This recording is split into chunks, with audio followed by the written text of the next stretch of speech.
everyone, welcome back to our channel. In today's video, I'll show you how you can use a new Stranger Things text update in Instagram. Let's get started. So for that, first of all, you have to make sure that your app is updated to its latest version. Open up the App Store and then in the search bar, search for Instagram. Once you search for it, simply tap onto it. And if this button says update instead of open, tap on update and let your application update to its latest version. After it is updated, simply tap on open to open it up. Log into your account and just like that, simply tap on your story.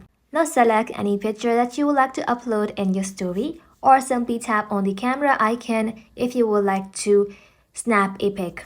Just like that, when your snap is ready, simply tap on this text icon to add text to your story or reel. Just like that, in the font, let's pick Stranger Things option. It should be right here at the first. Now you can go ahead and simply type in anything that you would like. After typing, you can simply tap on the font effect and then choose Stranger Things to get the show signature glow or outline style. Once you like how it looks, publish your story or reel, and just like that, you are done. That's it. That is how you can use Stranger Things text font on Instagram.